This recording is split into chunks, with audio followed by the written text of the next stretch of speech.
week 7 is Among Us episode 11 or 10. I don't remember.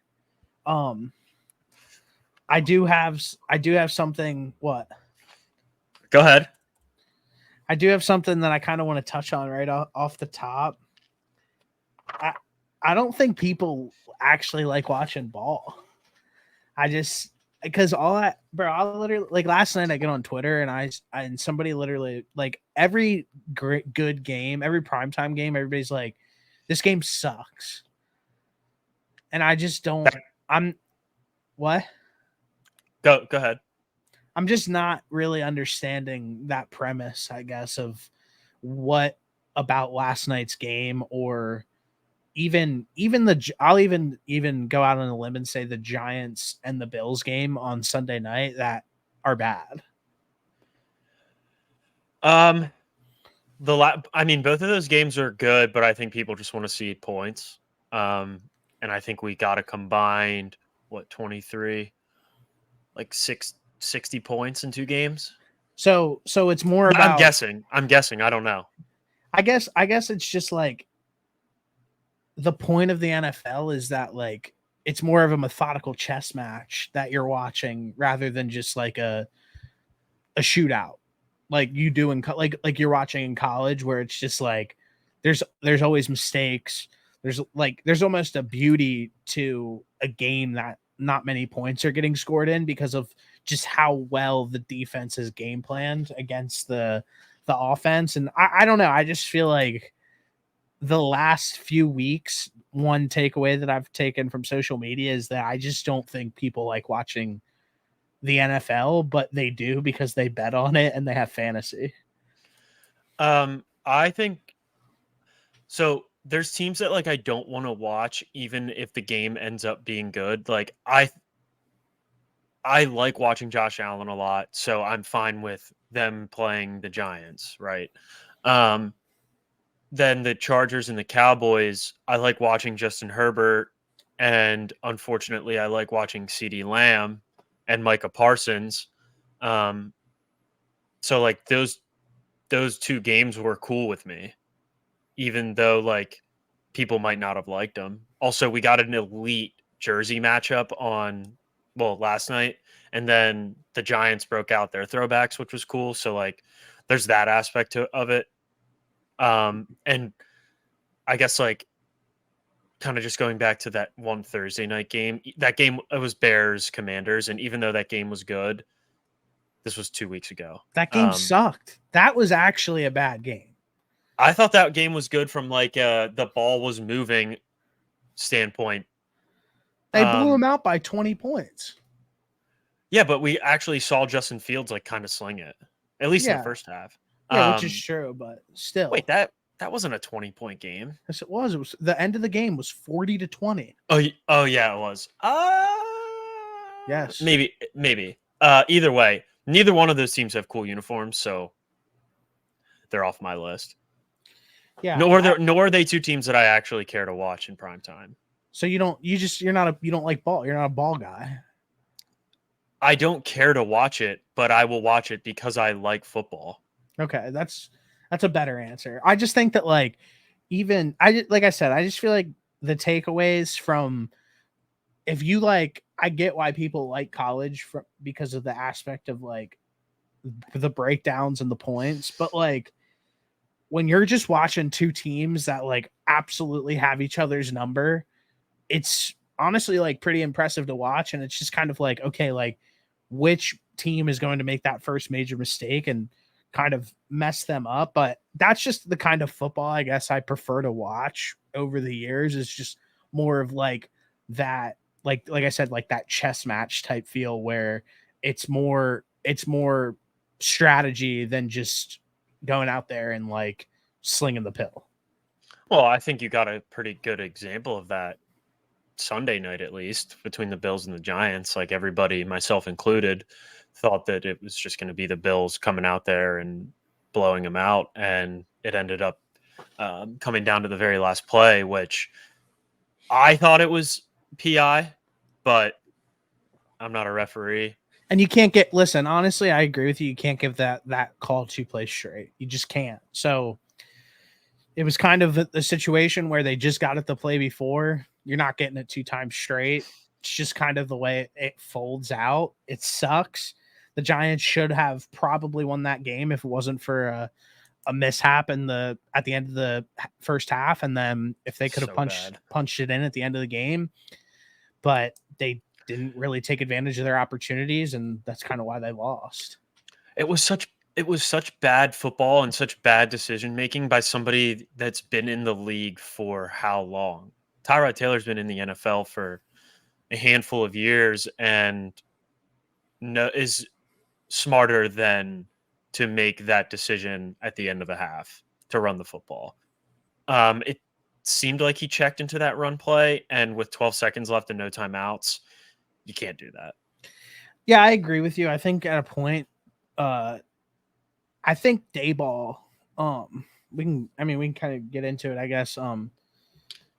I think what's not being talked about, Dayball's kind of an all-time coaching blunder this season. He is angry. He seems to make poor decisions on a game-to-game basis. Wink Martindale kind of figured out the defense against the Bills, which was nice to see. I even think giving Tyrod the option to check to that play at that point in time shouldn't have been done. And when he did it, it was done and it happens. But at a point, like, I get what you're saying about Tyrod not being able to check to that, but it was still an option given to him on that play call. I think this was Tyrod Taylor's fault. I do think that Dayball's made mistakes, but I think the option to have it there, it should be like a 1% option, and that's if like don't give it to him then. The defense completely lines up out of position. Why give it to him then? I just said why. If the defense is lined up completely out of position, in the 1% that happens, he thought he had it. He thought he had the look. No, he did though. You're what you're saying is fine, and I agree with you. But you're also sitting here saying, if it was the slight chance that he had the look, which he felt when he walked to the line, they had that look. If they did not give him the option to check into that, it would have never happened. So at a point, right, but Tyrod's the one out there making the decision. Correct. And it was, so it's his fault, is my point. It starts with coaching. I think that's more on Tyrod Taylor than Dayball, but we can definitely agree to disagree on that. I think giving the option, like you said, why me and you are in complete agreement that it's absolutely ridiculous that you would check to a run in that situation when you don't have timeouts. It's the end of the half and you need to score. I agree with you on that. The egregious part of it is allowing the offensive coordinator or whoever is calling the play even give that as an option for Tyrod to check into. And yes, Tyrod Taylor has been in the league for a very long time, but he is also a career backup for a reason. But yeah, I mean, the Giants with an all-time fumble on Sunday Night Football, I really wish they beat the Bills because I absolutely hate the Bills. Yeah, they had a chance to pull that one out. Their defense played insane, and they just couldn't get it done. So I announced another nuclear missile whale play on Thursday night with the Broncos money line boosted. And I'll tell you one thing right now. I still genuinely believe in that pick. If you would have told me that the Broncos defense would have given up one touchdown to the Kansas City Chiefs, I would have been like, oh, they won the game.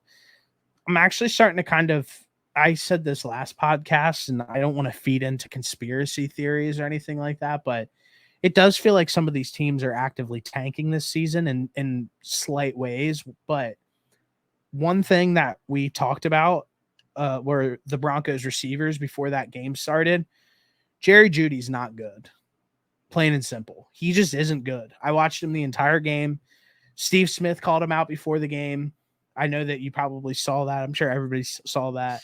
And then he went out and did literally exactly what Steve Smith would say. And he just doesn't get much separation. Cortland Sutton made a nice touchdown grab, but kind of the same situation with him where he just looks slow out there. Like, I don't know how to really explain it. They are playing Jaleel McLaughlin, who is from Notre Dame, a D2 college in like Ohio or something like that. They just don't have a very good football team. Like all jokes aside, like their skill position is kind of brutal.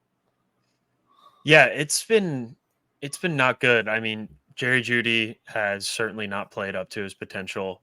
Um, I know that a quarterback plays a big role in that, but you still have to be able to create separation if you're any good, which I agree with you. Agree with you there.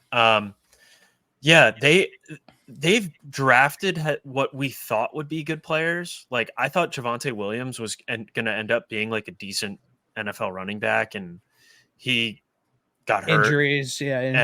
and just hasn't been able to like really put it together.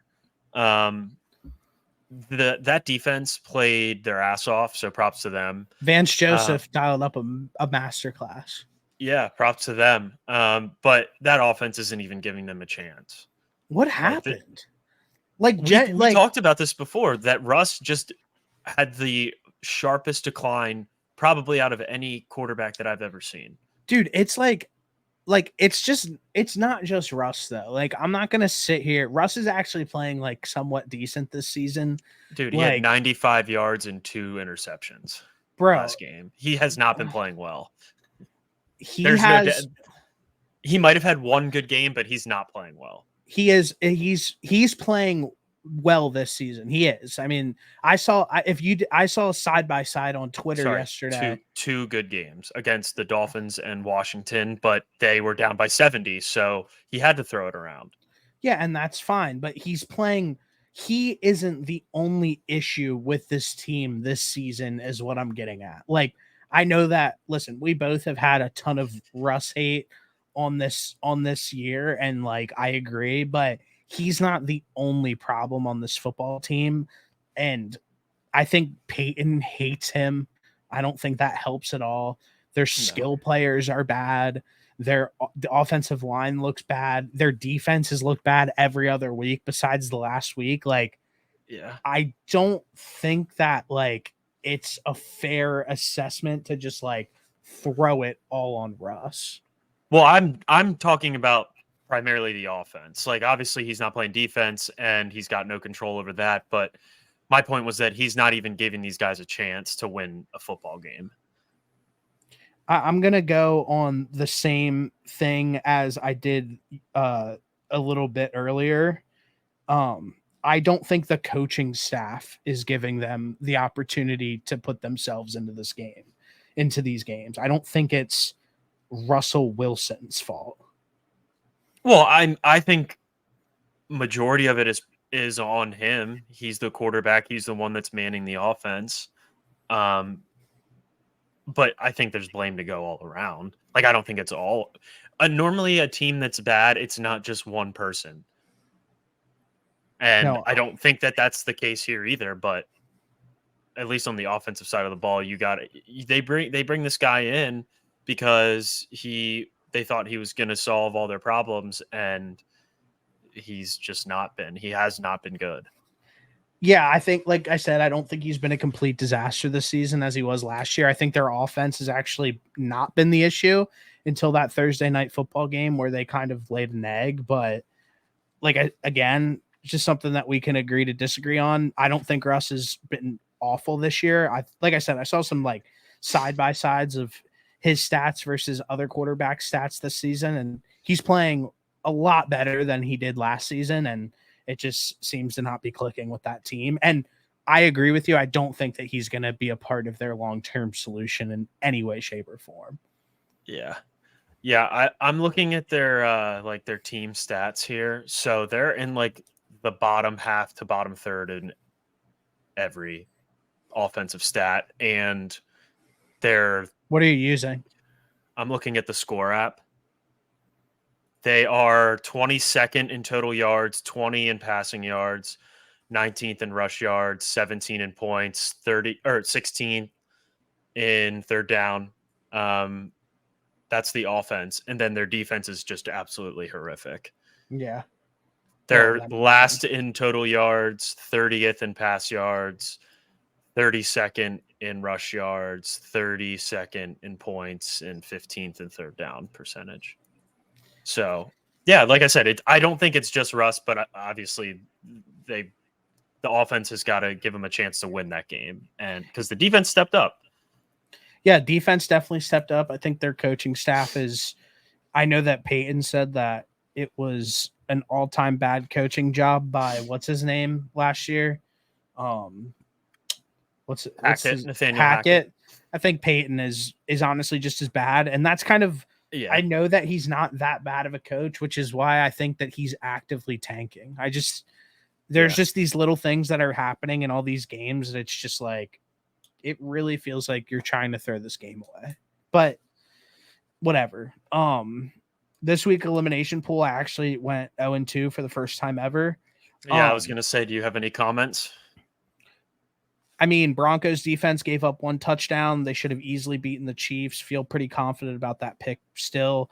The Seahawks, I feel absolutely amazing about the Seahawks after that loss to the Cincinnati Bengals. They're a real deal football team. Their offensive line being extremely injured is hindering them at this point in time. Once they start getting those guys back and getting those key pieces and some trade rumors about them going around, about them potentially acquiring somebody else, I love that football team. I like both those picks. I mean, they were both in a position to win the game at the end of the end. So yeah, I mean, I don't have any regrets on those two picks at all. I went 2-0 for the first time this year with the Rams and the Raiders, so feels good. Looking to carry it over into this week. Who do you have for this week? I haven't decided yet. All right, well, I'm going Bills Chargers. Okay, let me write that down. The Bills, I just haven't picked them yet this season, just because I think it's kind of a pussy pick to take the Bills because I hate them. They play the Patriots. They should probably boat race the Patriots. If they don't, we're going to be having a conversation about it next week. And the other one I have is the Chargers. They play the Chiefs. I think the Chiefs are bad. I know that I'll probably be like upset by saying that like later on in the season, but as of right now, I just don't see anything that makes them that different than any other football team in the league. And they've gotten bailed out so heavily by the refs these last few weeks. They absolutely struggled against the Broncos defense, who honestly, they don't have anything to really fight for. The Chargers lost to the Cowboys last night. I think that the Chargers are kind of in a must-win situation. Yeah, I like the Chargers to beat the Chiefs this week. All right, I'm gonna go Raiders versus the Bears. Oh fuck, I forgot both of those quarterbacks are hurt. Yeah, I'm still going Raiders. Oh wait, no, I took them last week. I can't do that. Unless if that's your resident team. No, I'm gonna go. Damn, I want to pick the Browns, but I don't know if Deshaun Watson's gonna play. Because if he plays, I'm taking the Browns. If not, I'll take the Colts. Well, you got to pick, dude. Honestly, I'll take. Listen, go ahead and take the Colts, but you and it with the utmost respect, that is the dumbest pick ever. If you take that's all right. I'm trying. Well, bro, I'm just Gardner trying to Minshew, take teams that I haven't taken yet. Gardner Minshew is literally going to. He might pass away after playing the Browns defense. I just want to take teams that I haven't taken yet. Ideally, I want to take the Browns in this situation. They're gonna win. I'm literally giving you a free 0-2 last week, dude. You're trying to bad juju me. You're trying to Juju Smith-Schuster me. You pick teams that get boat raced every single week. I mean, come on. I went 2-0 last week, dude. Chill. I'll take the Browns. And then I'm also gonna take. I hate this pick. I'm gonna take the Broncos. Browns and the Broncos. They play the Packers. Wow.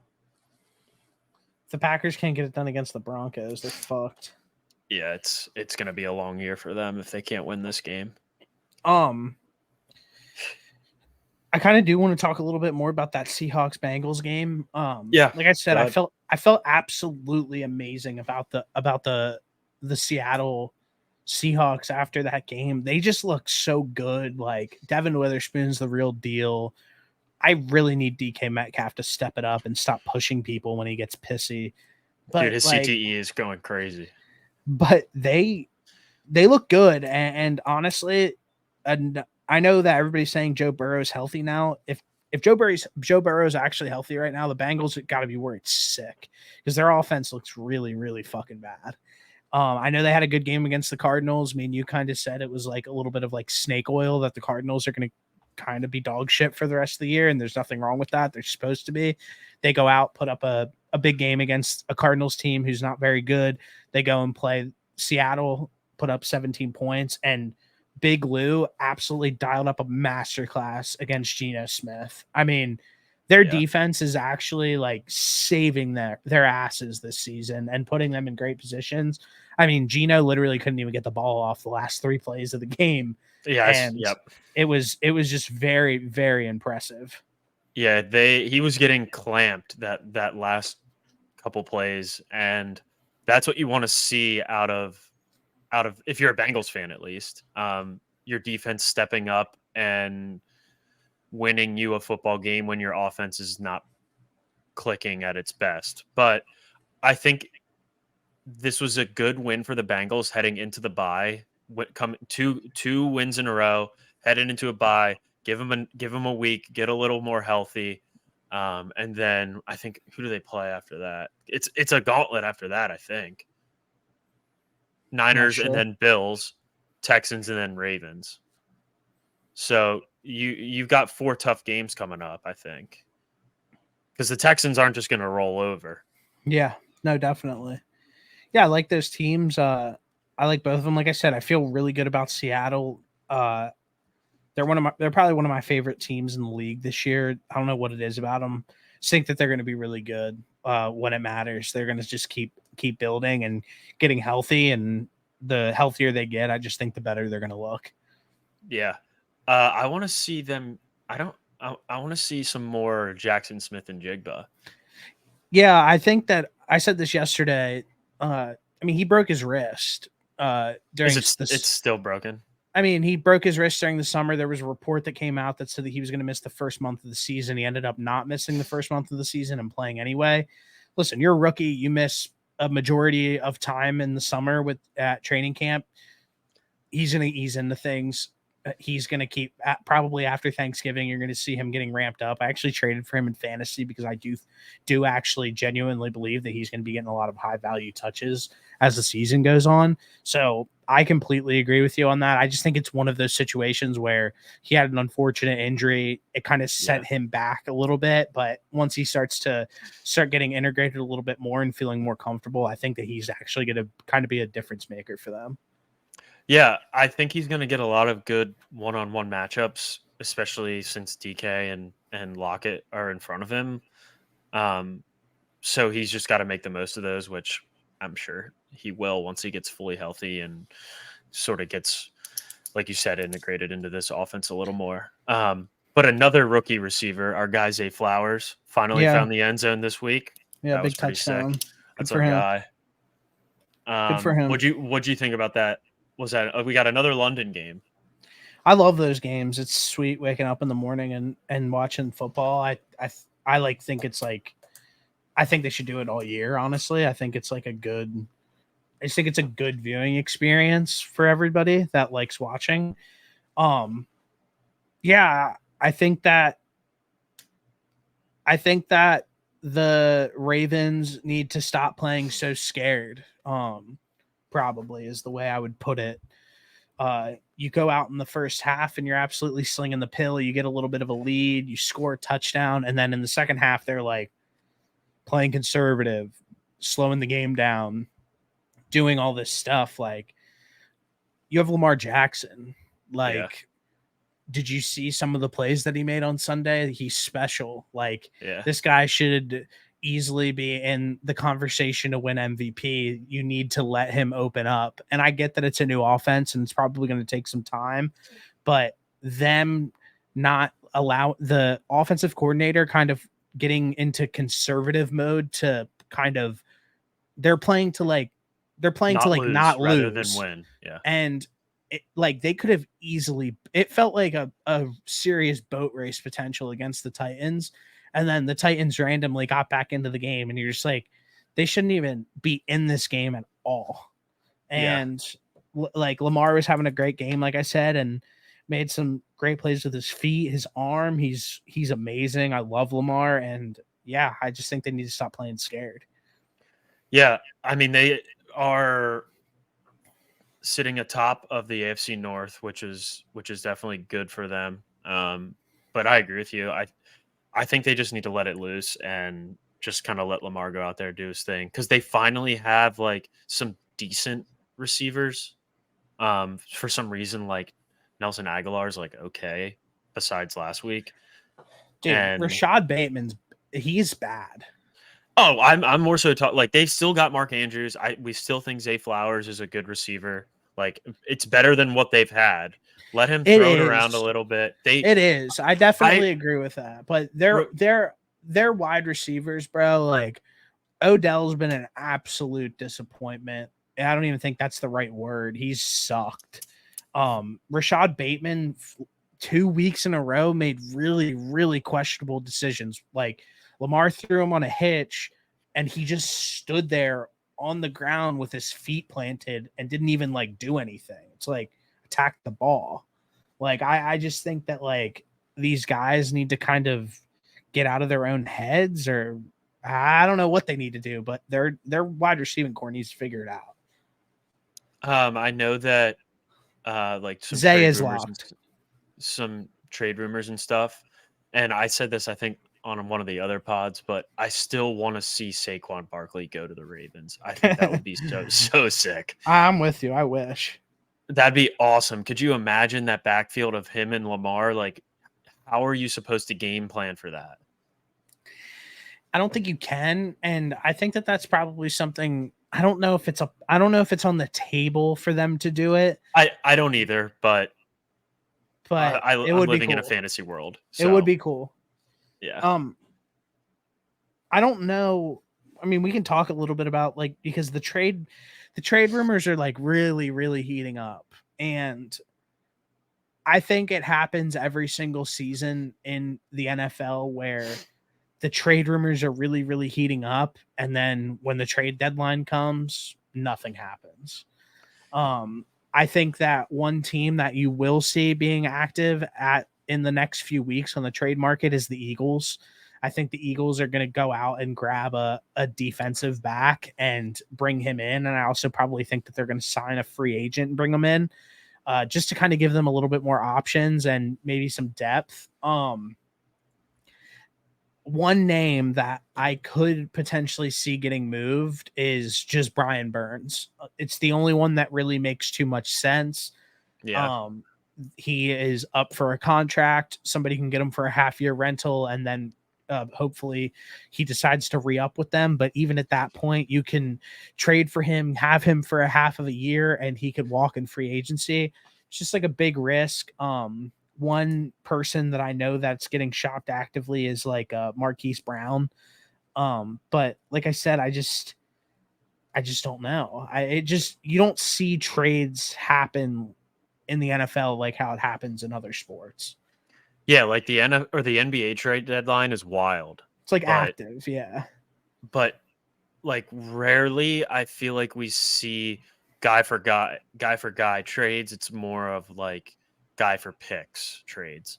Mm-hmm. I have the tracker up from last year, and we actually did get a Naheem Hines for Zach Moss trade between the Bills and the Colts, but pretty much other than that, the Dolphins, Broncos, Bradley Chubb, Chase Edmonds, and then picks were involved on both sides. But that's a big trade, I'd say. But, yeah. But it's an edge rusher. It's an edge rusher. For sure. Maybe, but really, maybe Brian Burns. I do think Brian Burns gets moved. And Panthers do want to get a wide receiver 1. So they have that nice trade piece. Like you said, he's due a contract, and from what I've heard, contract negotiations have stalled with those guys. So, and I don't think he wants to be there because he's nasty, and the Panthers are going to be horrible. So I can understand why he would want to go somewhere good. Either that or just pay him a ton of money, make him a key part of the rebuild, and there's really no problem there. But yeah, I don't think, like, I know to everybody, like, is like Tay, like Tay's gonna get traded. This person's gonna Tay Adams is not getting traded. None of these guys are gonna get moved. I know that it would be an amazing hypothetical to see like Tay Adams play for the Ravens or whatever. Like, it'd be cool. It'd be fire. But it's just realistically and logistically just like not going to happen for these teams. And it's hard to just integrate somebody into a football team halfway through the season. I mean, you even see it with Jonathan Taylor, like this, who missed some time, who missed all of the off season, missed summer, missed the first couple weeks of the season. And Zach Moss is like out touching him and playing better than him all around, just because he hasn't been with the team. He's not ready yet. I mean, I think that that's obviously going to change, but it takes time to integrate in to a brand new football team. Yeah, no doubt. It's definitely harder than NBA or MLB.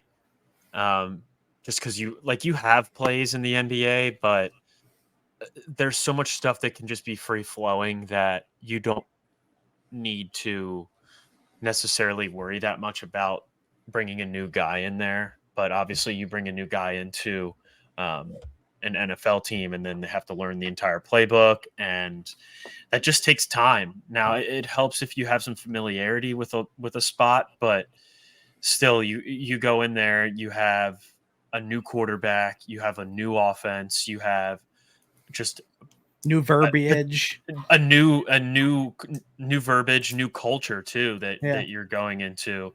So it's definitely not easy, but we'll see what happens. You said the Eagles, which I would love. They just got Julio Jones today. Honestly, I'm not like going to get head over heels for that move. I don't get it. I don't get that move at all. I think it's from a depth perspective, just because Quez Watkins is out, and I don't really think they're that comfortable with. I don't even know how to say that guy's last name. Zacchaeus. Yeah. So it's probably just like a veteran depth presence piece, and I don't think they end up paying him that much money. He's on the practice squad right now, but I assume he'll eventually get moved up to the active roster. But I want to see them sign somebody in the secondary. That secondary is just depleted, and they need help.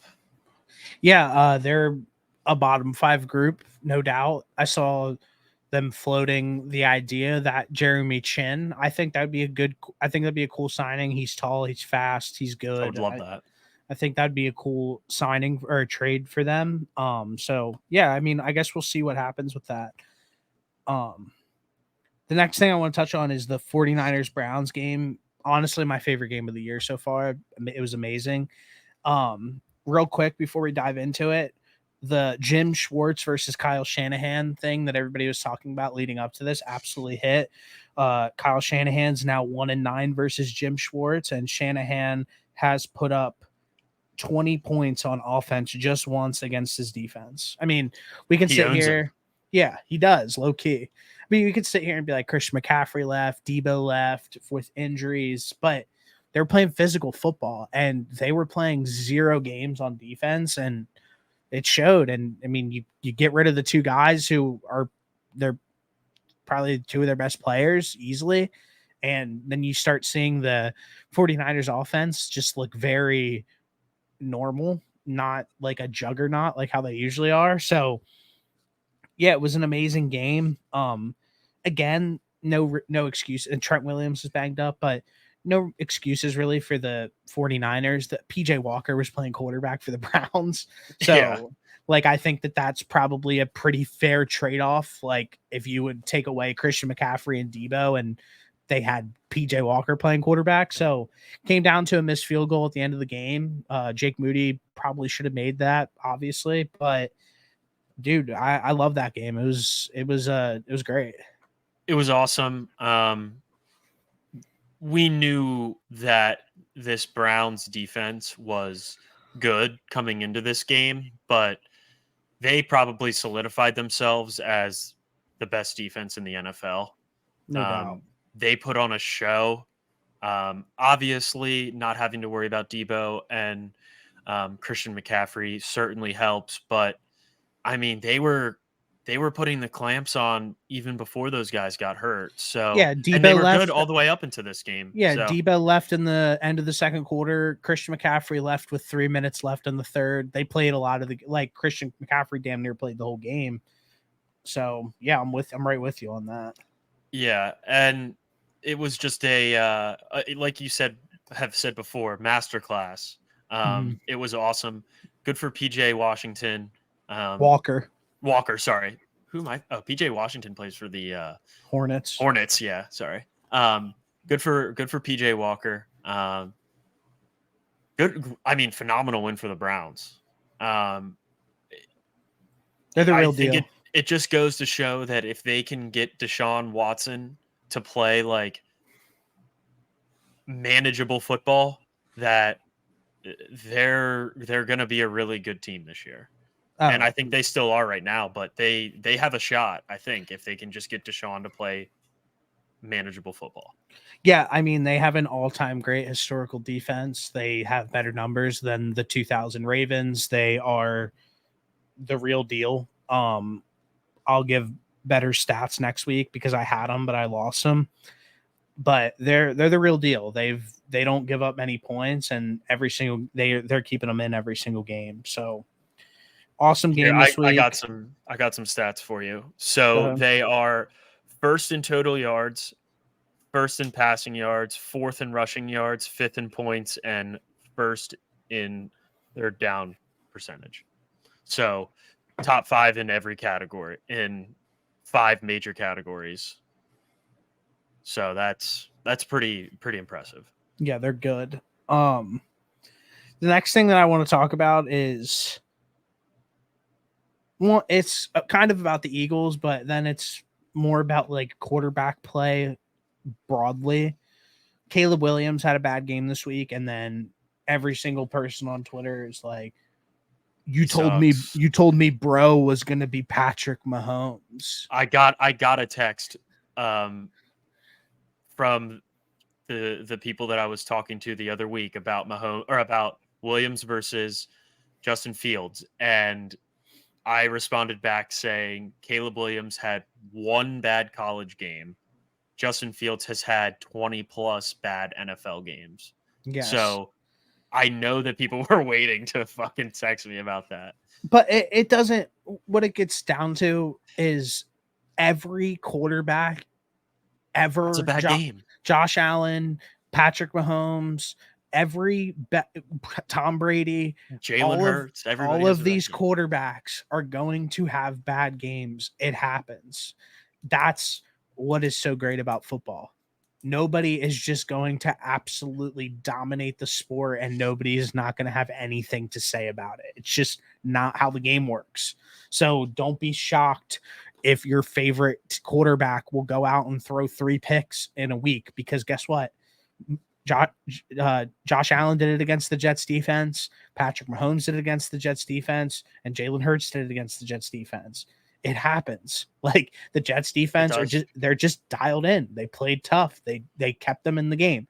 But with that being said, they won the game by 4 points with 4 turnovers and put up 14 points. So, or 17 points. What was it? Yeah, it was 17 or 20 to 14. Sorry. So just bad interceptions, bad drops. Lane Johnson left the game. Jack Driscoll, absolutely love the guy. He did not look ready to play in any way, shape, or form. He was getting absolutely handled. The Jets played inspired defense when things go their way. I mean, when things are going their way, they are flying around. They look good. They still look extremely below average on offense. No shock there. But if you have 4 lost turnovers and lose by like 6 points, you're probably in a pretty good spot. Yeah, so coming into this game, the only possible way that the Eagles would have ended up losing is if exactly Hold what on. happened. Just keep talking. Sorry. Four turnovers, 3 picks, a fumble. I mean, I don't know the exact number as far as win percentage goes when you have 4 turnovers, but once you hit that third one, it's like you're 99% chance to lose a football game. So it's when that fourth one happened, I'm like, all right, well, this is chalked. Chalk it So up. that's Bro, the Eagles aren't going to go undefeated.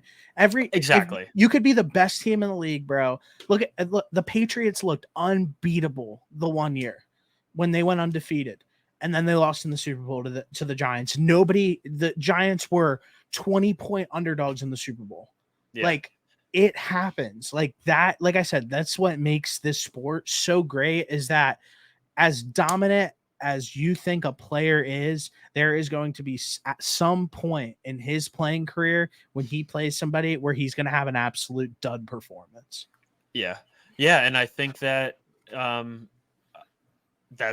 think this was probably the worst game that Jalen Hurts has played. 3 picks. I don't think he's had that in any other game in his life, to be honest. But it was rough. Losing Lane Johnson definitely hurt them. It forced them to what seemed like just drop back and start throwing the football more, even though that Jets defense was, I think, like 28th against the run. I didn't like that. But it is what it is. Guys have bad games. I think they're going to bounce back. Lane Johnson is I saw today on X that he the ankle injury isn't as bad as everyone thought. So yeah, he's fine. It looks like he's on pace to play. I do want to see Jalen bounce back, but I want to see the secondary get healthy. I think Jalen Carter's going to be back, but I mean that defense, even with all those turnovers, still gave them a chance to win. Now, the Jets' offense is horrible, but a game that you have 4 turnovers, you still shouldn't. Or 3 turnovers, you shouldn't be in it. And they gave him a shot. So, yeah, and if you're playing your best football in October, you have a serious problem. So they're going to be fine.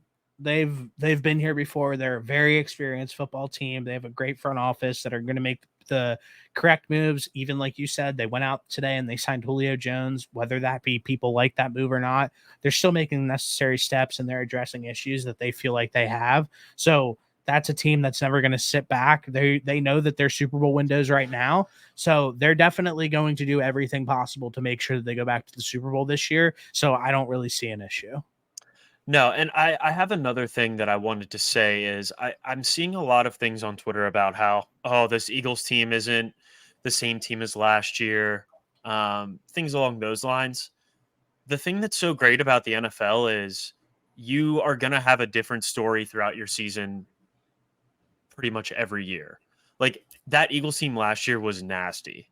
And I still think this Eagles team is good, but they're going to have a different path to success this year. And that's just how it is. The same thing is happening to the Chiefs. The same thing is happening to the Bills. Like that's just the greatness of the NFL season is you can still be good, but the path to get there is probably going to be different every year. And and you know what? Nobody expected the Eagles to even slightly be good last year. I had a 25-1 ticket for them to win the Super Bowl from the beginning of the season last year. That's like what the Jaguars were this year. And to start the year, the Chiefs were plus 950 favorites. They were like 8th on the list at the beginning of last season. nobody has a fucking clue what's going to happen. So you just have to let it play out and see what happens, see who makes the adjustments, see who makes those key acquisitions, see who's playing the best football when it gets to November, December, going into the playoffs. That's what matters, not this Yeah. shit that's going on right now.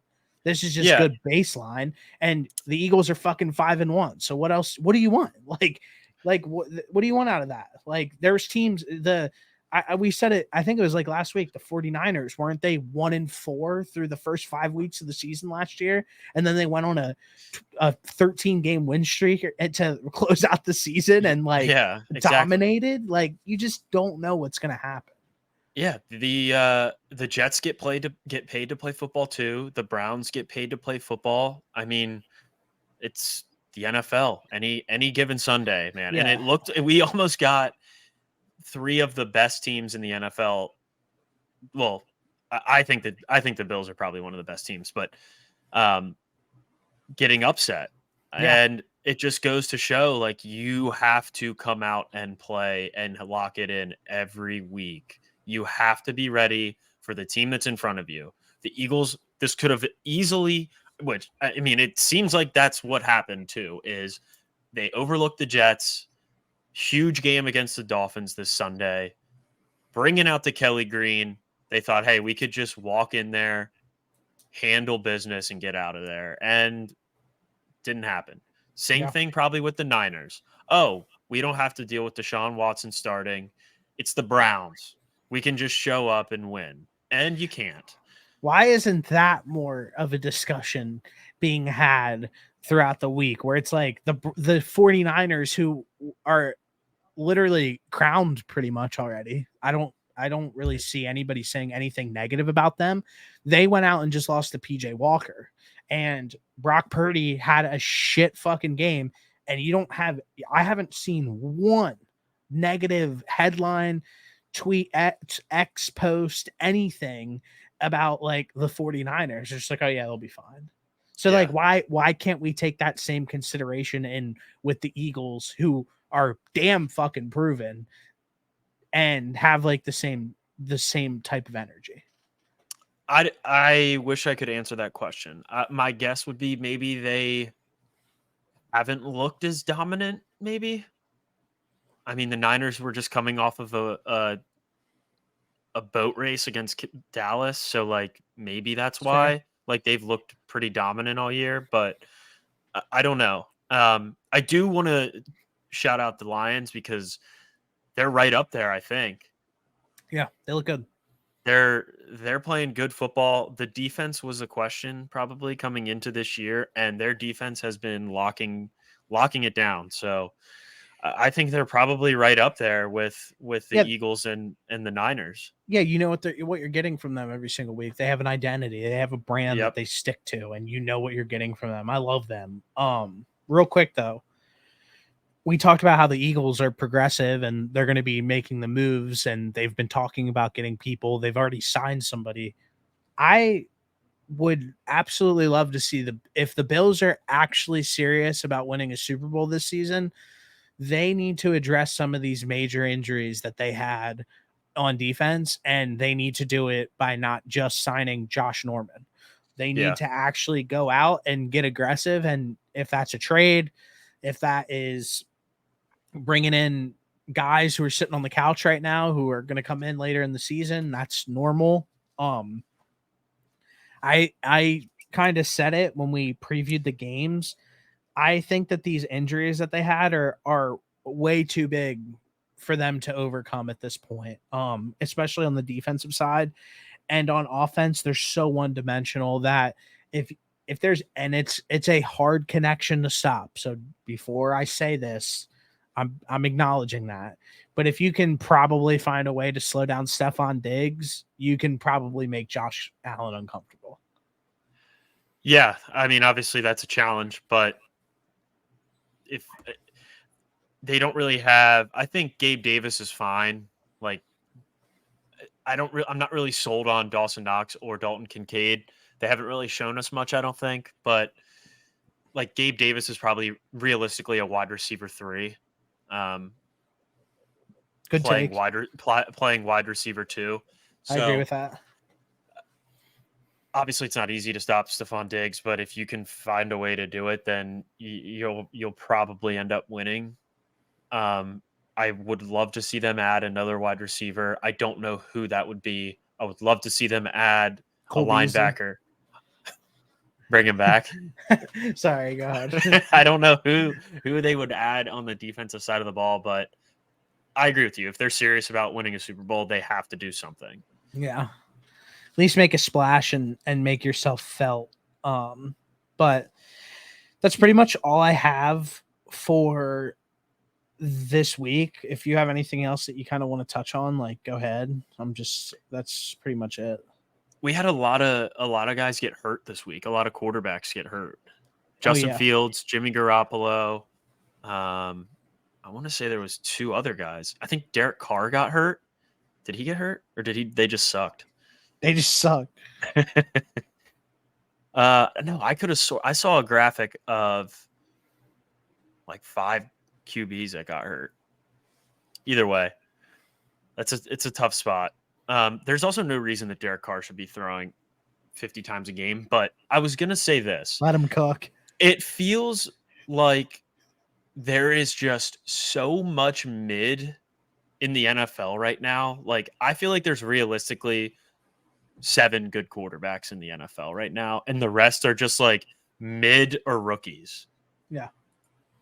I don't know if you agree with that take or not, but it's weird week in and week out seeing these teams, and it's really frustrating watching this NFC South, just because if any of those teams had moderate quarterback play besides the Panthers, they would probably win the division pretty easily, I think.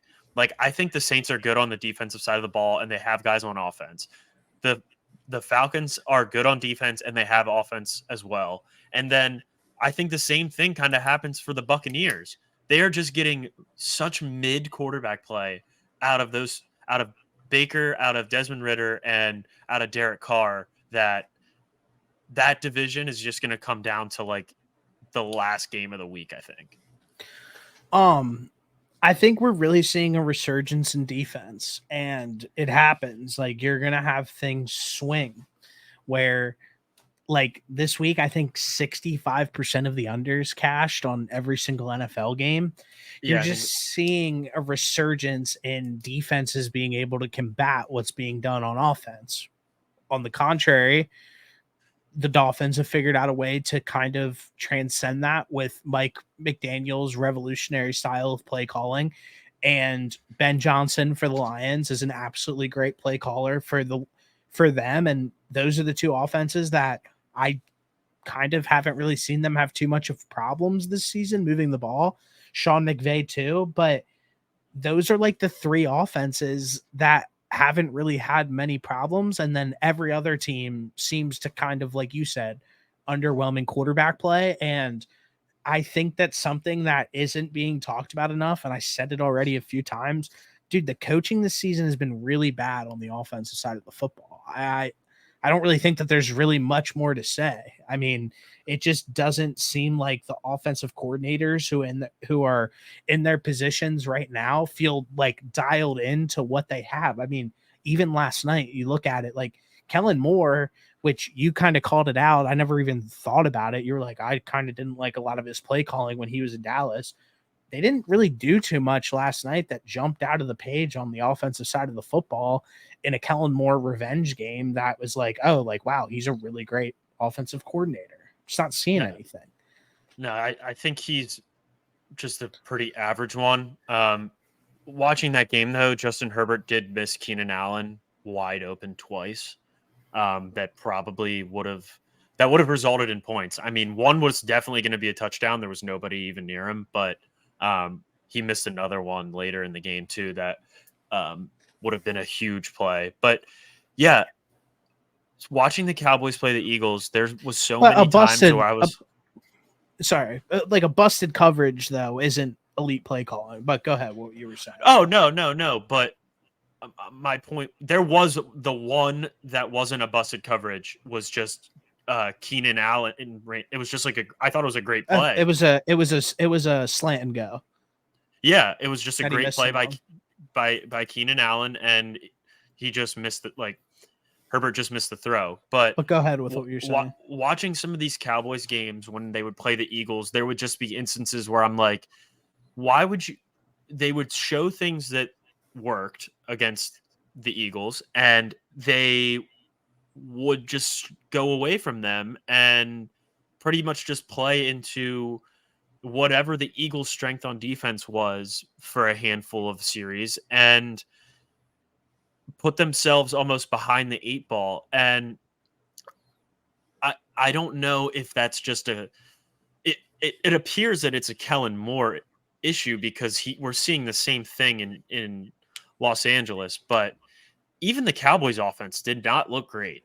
So it might, I think it's, like you said, bad coaching all around on the offensive side of the ball besides those few teams. But we're also seeing like Jalen Hurts isn't playing to his level. We're not seeing Joe Burrow play to his level. Mahomes hasn't really played to his level. Like we're seeing some of the top guys like not really playing to their highest level of football.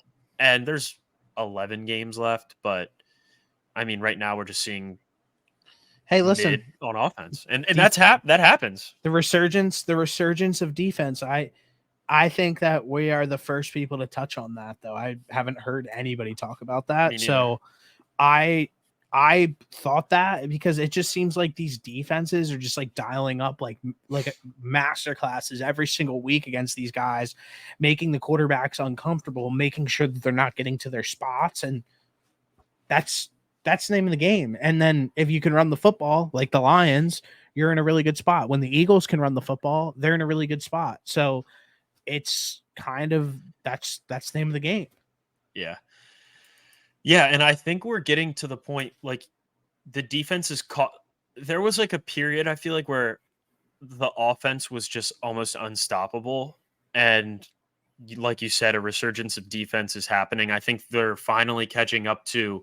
Okay, I think the offenses are normally going to be one step ahead. So, it's nice to actually kind of see some defense and a little bit closer games at times. Yeah, which I don't really think we get blowouts in the NFL like that, but no. It does. There was like, if these defenses weren't dialed in, there's no way that the Giants should have even been one play away from winning. The Jets should have won the game, and the Browns should have won the game. But these guys are dialed in. Yeah. So no, definitely. I think that's a really great observation and takeaway from the first 6 weeks of the year. Shall we dive into week 7? Yeah, let's do it. I don't think I got anything else that I really wanted to touch on. I would say that the dude that had the scariest Sunday was probably Jalen Hurts in that Eagles offense. 4 turnovers is rough. Are we doing the scaries right now? That might be that's probably my scariest Sunday. It was the Eagles offense. I have 3. Okay, hit me. The first one is Daniel Jones's eyes. Like every time that they go over to him on the sideline, he literally looks scared. He looks mortified. And the thing is that's just how he looks. Yeah. It's unbelievable. They should just have him cast in horror films, retire from football, just have him just off in the back, just standing there, just looking scared.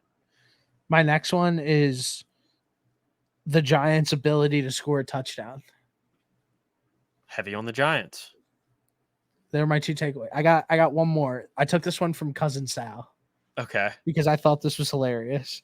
The Sunday Night Crew giving out the Bills over the Giants straight up. It was like 12 of them because those shows have like entirely too many people on it. Yeah. Like 12 people standing there, and every single one of them gave absolutely zero analysis, and they're like, "Yep, I like the Bills over the Giants tonight, 38-14. I like the Bills over the Giants tonight. It's like, thanks, man. Like everybody knows that. Yeah, that's rough. They definitely don't need to have that many people on set for those, but it's pretty funny. It's funny, but I just don't see the need of those. Like, me personally, I guess I don't really see the purpose for what those pre-game shows like really offer. I actually kind of think they're a little pathetic. I just think every pre-game show and production and everything should just be like, okay, how do we create what Shaq, Kenny, Yeah. and Chuck, and who's the white dude's name? Ernie. Shaq, Chuck, Kenny, Ernie. Yeah. They should just be like, okay, how do we get what they do, and let's just get that for our network, and let's just call it a day. Like, we don't need 55 people. Like, bro, there's literally a desk, and there's eight people sitting at it, and they all can talk they for look like so and they can talk for like 45 seconds, and they don't really say anything like that's all they get. They have to go through a middle school worth of people on that desk. Yeah. So you get 15 seconds and you can't give any analysis on the game. You basically just have to say your pick and on to the next one. With that being said, that TNT crew is so elite. Chuck and Shaq, I don't know if you can really replicate that. No, you Those can't. two guys are so funny when they get going. It's honestly primetime television. You can't. You definitely can't, but they've also been doing it for forever.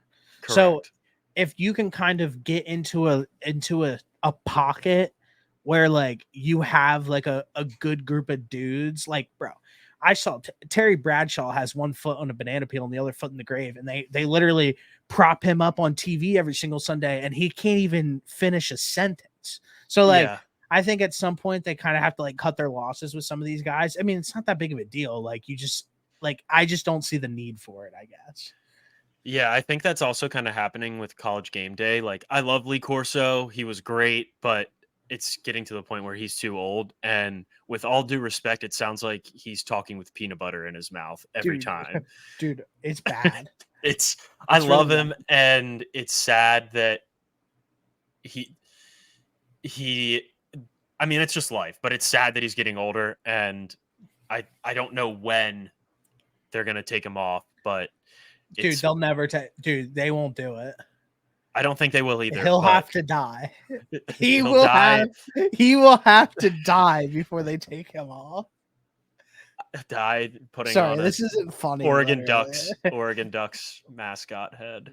That's not funny at all. I'm sorry. It's not. All right, we can go. My bad. I'm sorry. I do have one other. I have one other scary, and it's the Dolphins' first quarter against the Panthers when they were down 14-0. Dude, they were fucked for a second.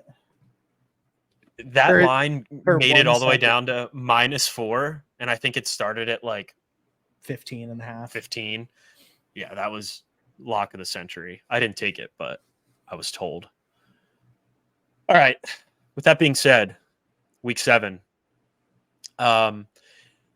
Is there a way that we could just pull up DraftKings on here and just like have both of our things just like a little bit smaller, like in the corner, so then we can just like go over lines that way? Do you want to do that, or do you want to do it for next time? I mean, I can do it real quick. I don't care. Yeah, I feel like that's probably easier. It don't have to be FanDuel. I don't have DraftKings. I'm not. Right. That's either way. That's what I meant. Sorry.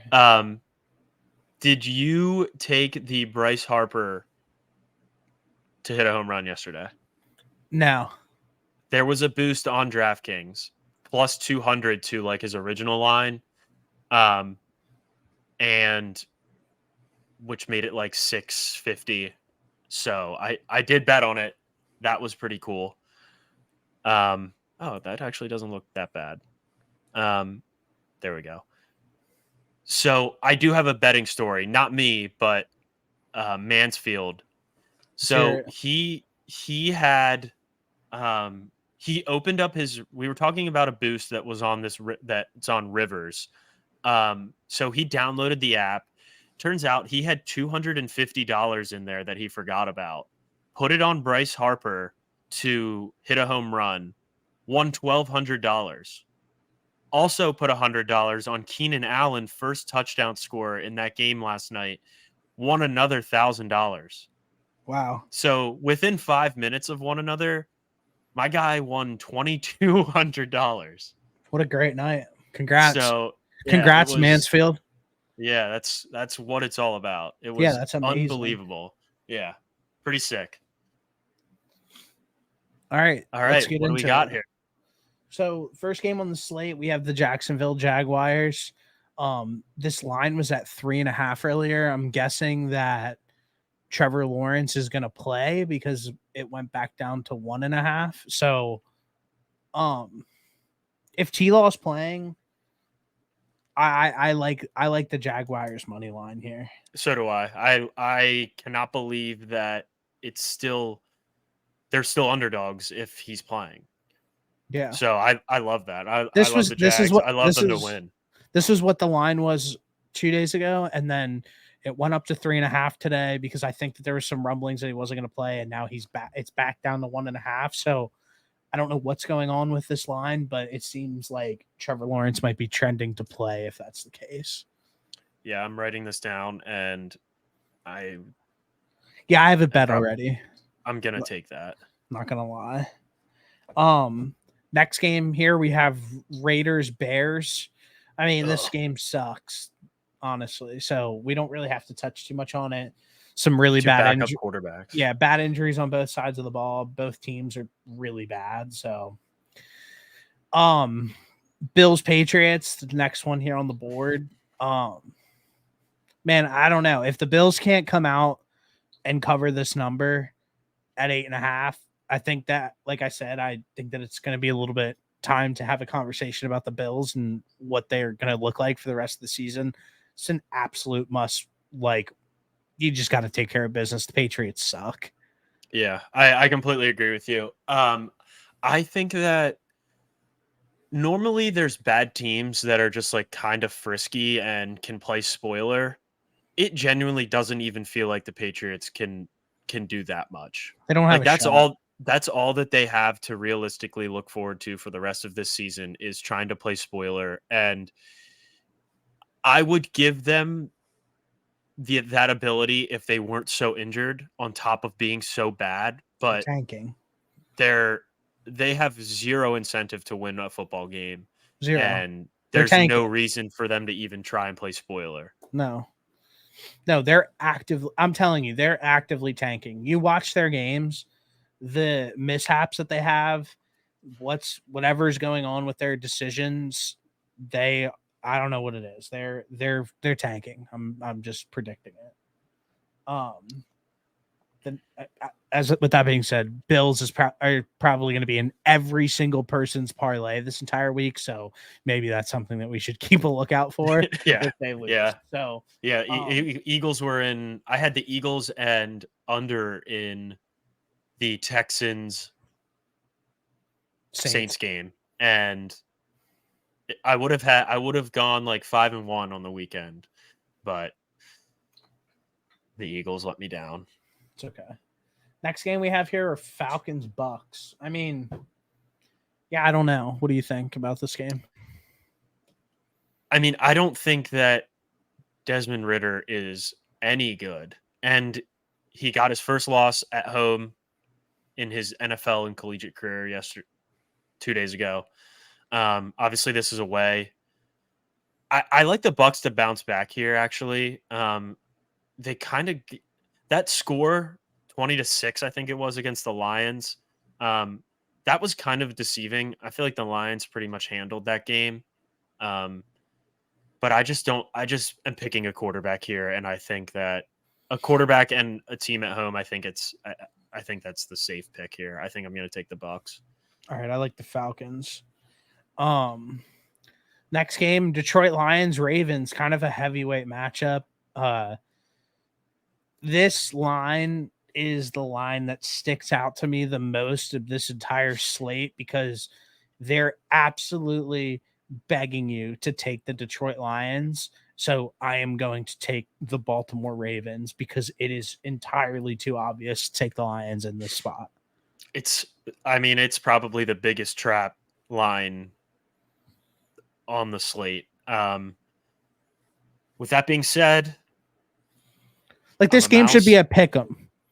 Realistically, this game should. There's absolutely no reason at this point in the season why this game should not be a pick 'em. It's 3. Yeah, like it should be 100%. The Lions have won 4 straight games by double digits, 4 straight weeks by double digits. It's the first time they've done that since the 60s. The Ravens have looked shaky. They're coming back from London. I am all over the Ravens in this spot. I just think that they're absolutely begging you to take the Lions. Yeah. The Ravens are the obvious pick here based off of everything that you said, but I think what I might do here is just have the Lions in a teaser. Fair. Probably tease them with who maybe tease them in the Bills. Maybe get that to like Lions to like 7, Bills down to like a field goal, 4, somewhere in that. Okay. I think I don't know what that. I don't know what that'll pay, but that feels pretty good to me. I mean, we can do it. Or the or honestly the Jags too.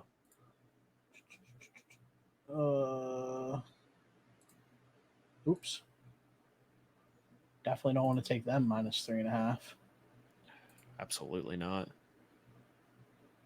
How can I go back to the freaking home? And then let's Did Castellanos get a hit?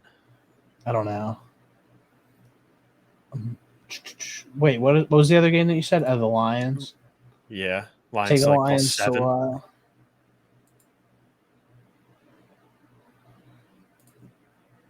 I mean, you're right there. Oh, you can't take 7.5. Yeah, I mean that's. I don't hate that. Yeah, I mean, I agree. -107. Those are odds that you like to see. So, I think that's probably a good bet. I like that call by you. Yeah. So, if you like it in the teaser, take it. I like the Ravens straight up in this game. I think it's gonna be a good game. I think it's gonna tell us a lot about both teams. I know David Montgomery's gonna be out, which sucks. That's their guy, but I know a lot of people are probably expecting Jahmyr Gibbs to have a big week this week. I think you're going to see a lot of Craig Reynolds this week, honestly, as crazy as that sounds. No, I don't think that's that crazy. Didn't he was the one that was getting the majority of the touches since Montgomery's been out, right? Yeah. Yeah, I don't think that's crazy at all. I think we see him get probably a majority of the touches this week as well. Next game, Washington Commanders versus the New York Giants. Man, I just think that the Giants are so hungry and due for a win that I'm just going to take the Giants until they win a game. Yeah, I think so too. I did not think that. To be fair, I couldn't watch the entire game, but from what I saw of Tyrod Taylor, he did not look that bad on offense. No, but I don't know. I just don't know what he's doing differently than like what Daniel Jones is doing. Like, I don't understand. I just think I don't know what's happening with Daniel Jones, but I thought he was a good runner. He's just like stonewalled in the pocket this season for some reason.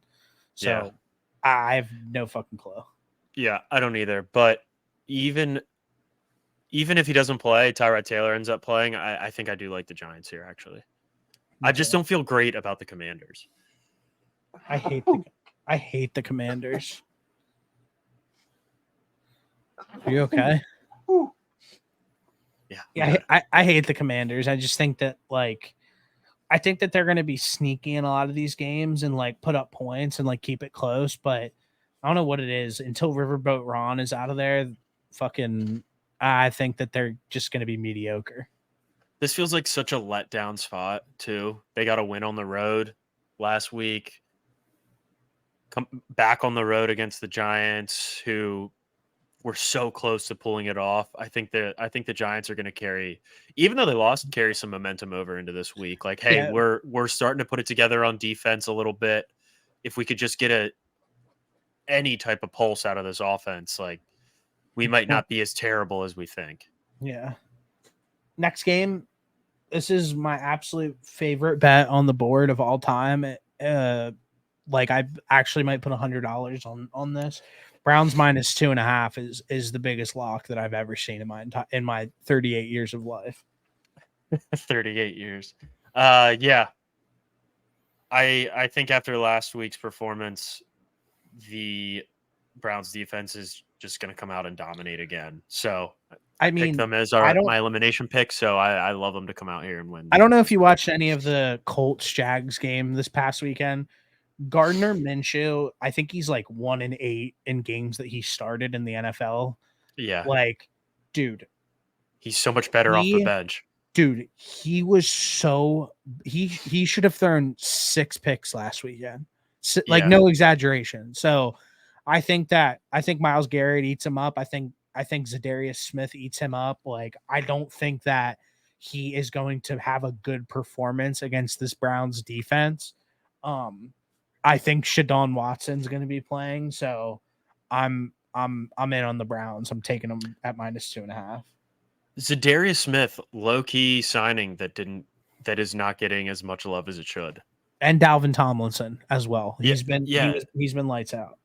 I know that obviously Myles Garrett's the guy there, but those other guys along that defensive line are making his job a hell of a lot easier because they're demanding double teams, they're demanding more focus too. So absolutely. And they're doing their job when Myles Garrett is double teamed and they're left with one-on-one matchups. They're causing issues. So absolutely, I agree. Wanted to give those guys their flowers. But yeah, I like the Browns here.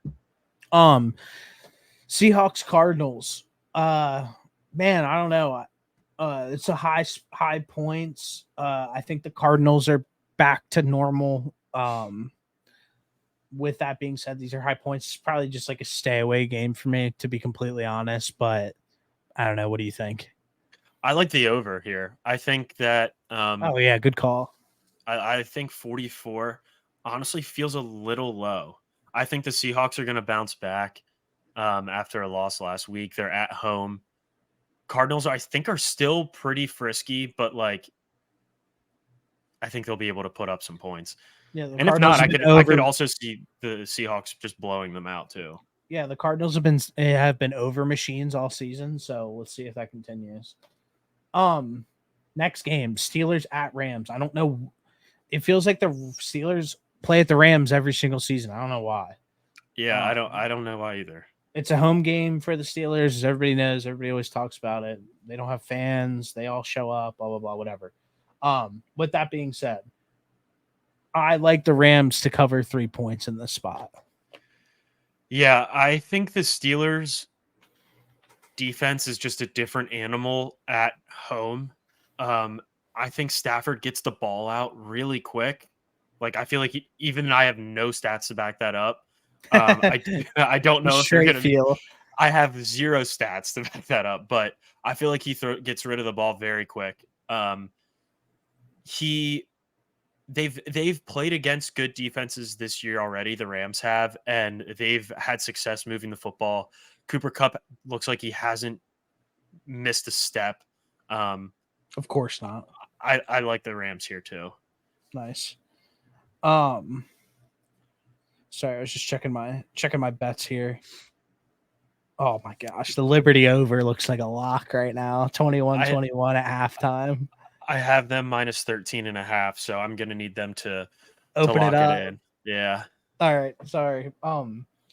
Back into it. Packers, Broncos. I think that I want to see the Packers win this game pretty badly, but I mean, you took the Broncos, obviously. Packers officially made my do not bet list after the mishap with the Raiders game, so I will not be betting this game. Yeah, I've bet on the Packers twice this year, and they've screwed me both times. So this is strictly a hate pick for Yeah, me because I might hate the Packers more than I hate the Broncos. I respect that. Next game, Chargers Chiefs. Automatically looking at this, I like the under I on was this just gonna game. say that. And I absolutely love the Chargers to win in this spot. Must win game for them. Must win game for Brandon Staley. Honestly, at this point in the season, if he has a bad loss, they had an early bye week. Dude, he's fighting for his job this year. I think a win over the Chiefs puts him in a better position. So, yeah, I like the Chargers against the Chiefs. And like I said earlier, I actually think the Chiefs kind of suck. I like the under here as well. I think the Chiefs. Who's the Chiefs defensive coordinator? I can picture him, but I can never think of his name. But I have no clue what his name is. I think he's going to come dialed in and keep this a low scoring game. The Chiefs offense hasn't looked the same. They need somebody to step up outside of Travis Kelce on offense. I think Pacheco has played pretty well, but they need another receiver. I think it's going to be Rashee Rice. Is that his name? Yes. I think it's going to be him. It seems like Mahomes kind of looks for him a little bit more in the red zone than anybody else. I like the Chiefs here. I think that the Chiefs defense is going to lock down. I also just don't understand why the Chargers defense is not good. They have dogs on that side of the football, and they're just not that good. Yeah, you hit it right on the head. I saved a tweet earlier today from Warren Sharp. The Chargers have spent the second most money on their defense in the last 2 years of any team. They're tied for the fourth most cap on defense in the last 3 years. And since hiring Brandon Staley, who is apparently a defensive guru, their defense ranks 28th in points allowed per game, 29th in yards per play allowed, and 29th in EPA per play allowed. Yeah, I don't know what the issue is. What I do like though about this defense is they have two dogs on it. Yeah. They have Derwin James, who is liable to take a man's life any week, and the Khalil Mack resurgence at coming off the edge has actually been a breath of fresh air for them. I think he has 8 sacks on the year already. So I think that they're going to be able to do enough to kind of make this team uncomfortable. But I agree with you. Their defense has been extremely underwhelming. It's actually And wild under to the hear you. Staley era. It's wild to hear you say Khalil Mack has 7 sacks. He has 7 sacks. I just looked it up. I feel like that he is going so under the radar this year that, and it might just be because the rest of that defense hasn't been great, but he's having a good year so far. And I haven't heard anything about him this year. Mm-hmm. So He had a good sack last night too. yeah, he did. I'm just saying, I haven't heard a single thing about Khalil Mack this year, and Mans has 7 sacks already. Yeah, having a great year. I do think the Chiefs win this game, but betting purposes, I would probably take 5.5. I respect that. I think it's going to be like plus 5.5. I think it's going to be close. I think the Chargers keep it close, and I like the under. Next game, Dolphins Eagles. Love the under in this game. I'll be down there. I'll be in Philly this weekend. It's a big weekend for me as a sports fan. Saturday, I wanted to talk with you a little bit about this. Saturday, we got Penn State, Ohio State at noon. Hold Sunday, on. Wait, hold on. I will. I'm Okay, going to stick. okay. I was just prefacing the weekend. Okay, go ahead.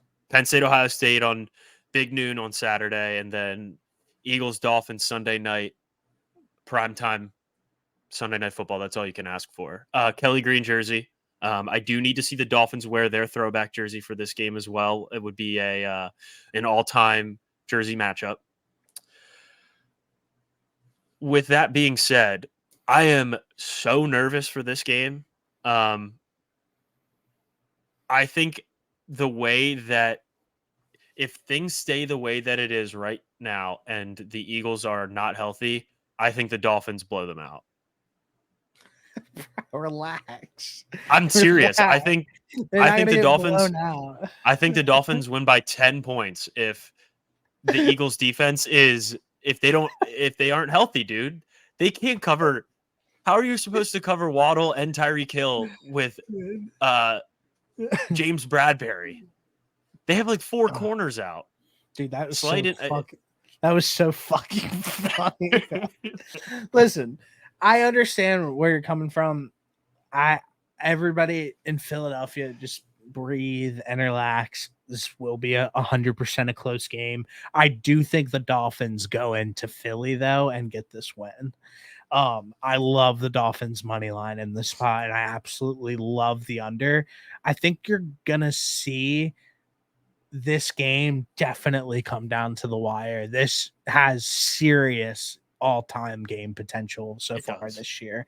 8:00 at night, like you said, they're wearing their throwback jerseys. The Dolphins are coming into Philly, bro. I just think the Dolphins are built for it. They went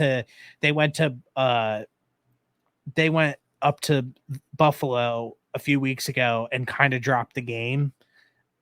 They're going to be ready to come into this hostile environment. And I think the Eagles, like you said, just have some of those key injuries on the defensive side of the football that's going to kind of hinder them a little bit against a very explosive offense. So yeah, I'd like the Dolphins to win this game like a lot. I do. I love them to win.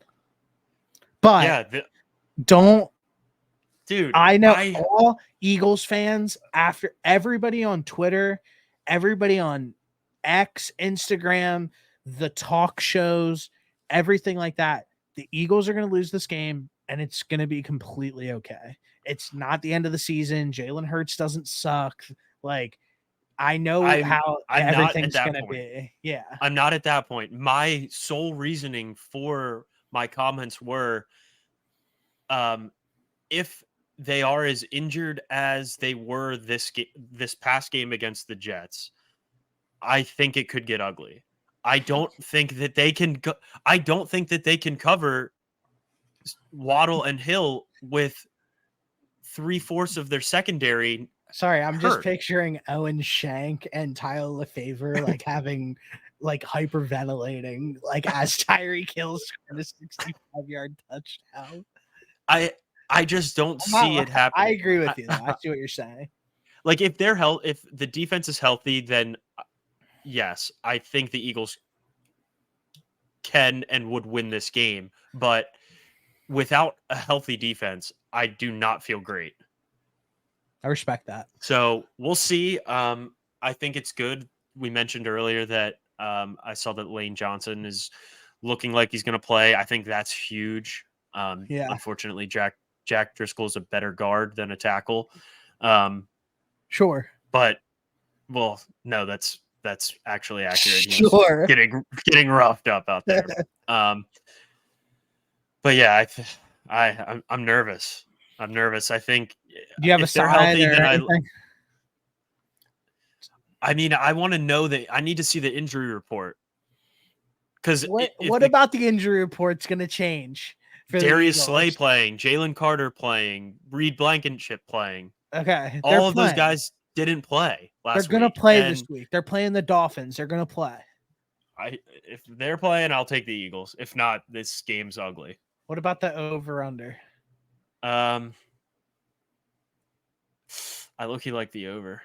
Yeah, of course. That's the squares play on the board. That's right. It is. It really is. Like I genuinely think that like this game. I'm not going to take it, but I do like it. I think this game's like randomly going to end like 21-17 or something like that. Like it's just going to be one of those games that like everybody's when everybody's expecting one thing, like people are going to be going into this game expecting fireworks. Fireworks are not going to fucking happen. So I just like the under in this spot. I'm not picking. And the Finns money line. I'm not going to bet on this over under, but I'd probably take the I over. don't want my dad to watch this game because like I feel like he's just gonna like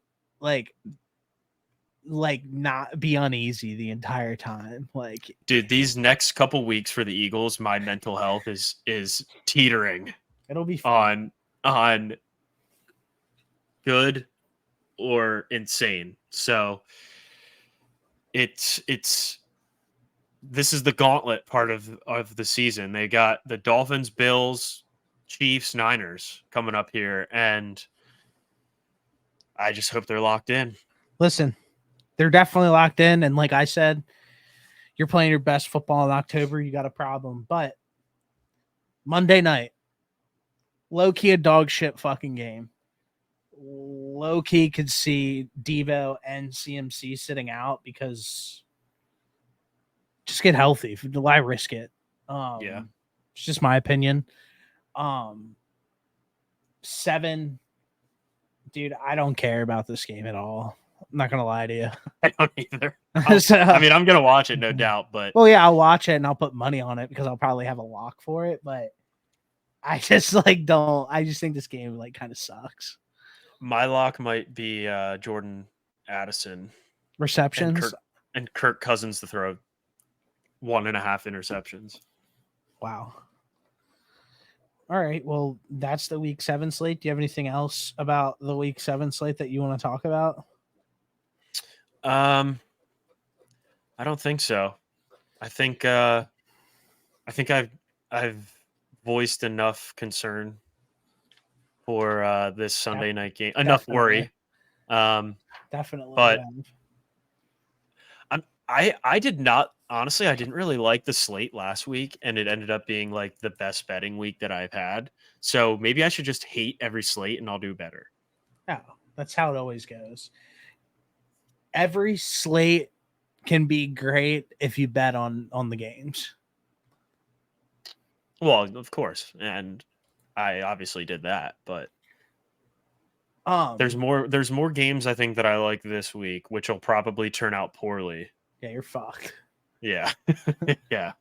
Real quick, because I mean, we had that conversation about Drake a few weeks ago, had a week or so to sit with the new album. I'm not gonna lie, I haven't really revisited it a ton. What I have though revisited is Drake's old catalog, and I started with Nothing Was the Same because I saw a video on YouTube that said you're supposed to listen to it in opposite order of the actual track list, which I've never heard of that before. We haven't. That was the first time I ever heard that. Oh, maybe I was texting Dom about it. Yeah, that's probably what happened. So yeah, that was the first time I ever in my life have heard about that. This album's been out for 10 years. Yeah, Tuscan Leather is the last song, I believe. Yeah. And it's like, it's the intro of that starts off it's like only real music's gonna last. All that other bullshit's here today and gone tomorrow. Or it's like he starts off, it's like, we hope you enjoy listening to this album half as much as we enjoyed making it. Yeah. And that's like the perfect intro. Yeah, with Pound Cake and Paris Morton music. Yes, I'm sorry. It wasn't Tuscan Leather. It's Pound Cake. That's the outro. Or the intro, whatever. Yeah. Bro, I listened to this album. This is the definition. You listened to the whole thing in reverse? Yeah, for the first time ever, because I've never heard anybody say that before. This is such peak Drake. Like, this album literally has absolutely zero misses. Even like the production and his mic and his voice sound better than it does on his new project. And like the beat choices, the curation of the album, even like that little detail of playing it front to back and the choice of the features, bro, I'm going to listen to the other Drake albums and report back to you probably weekly. Dude, this album is absolutely flawless. It doesn't even have a misstep on it. I saw two things. I saw a TikTok of 40 kind of just like talking about their studio. What the fuck is flying around over here? Probably There's a ghost bat. down here. It's a ghost. 40 in their studio, and just like talking about his process and like making beats and stuff like that. And he was saying how an artist would come in, and um they would be in the studio for like 15 minutes, and they would finish whatever beat they were making, and the 40 would be like, oh yeah, that's great, that's all we need. And um the artist would be like, wait, that's it? Like, shouldn't we be in here longer? And he's like, no, like, I think this is great. And I just think it goes to show just how um insane that dude's ear is for production. um Another thing that he mentioned was um like when he's making stuff for Drake, it has to obviously match what Drake would like, and he has to make stuff that he thinks that Drake would like rather than beats that he personally would like. And like, that's only something you get from working with somebody for 30 years. Not 30 years, because it hasn't been that long, but you get my point. I mean, like 25, damn near. Yeah. Yeah, I just think that hearing that was crazy. And then another thing was, what did you think of Adonis's freestyle? It was so bad. I don't care about that shit. I do not care about that shit at all. I mean, Dude, it's cool. It's cool. Like, it's cool to see like Drake being a good dad. Like, I hope that if I ever have a child in my life, that I have the opportunity to like big up my son, like in a cool way. Like, Yeah. whether it be in a way that people have comments on it or not. Like, I wish that I could do that for my kid. Yeah. Did you see the guy that was sitting there like at the post game press conference part of that music video? Yeah. Do you know who it is? No.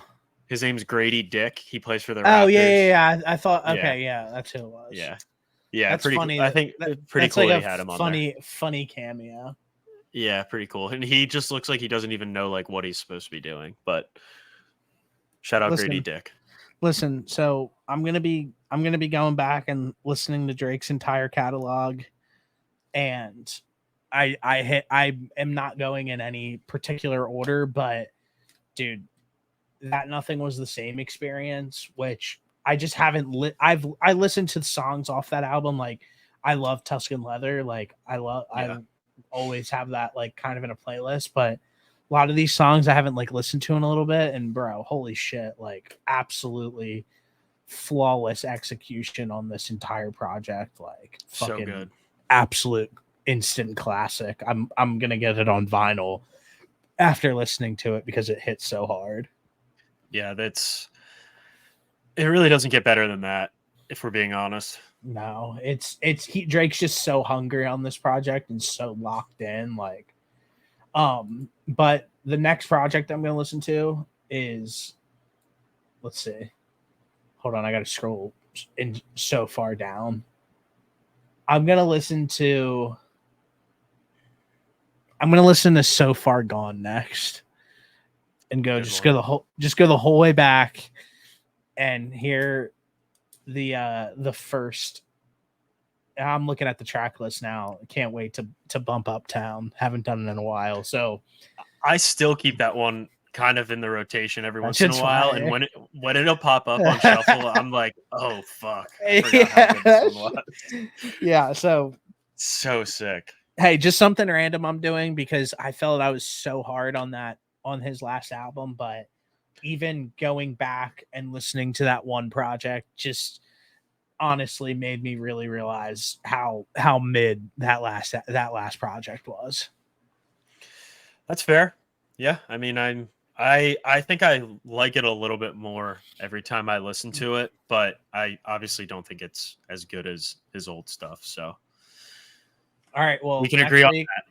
Next week, I'll have a report for So Far Gone. So it was. There's an.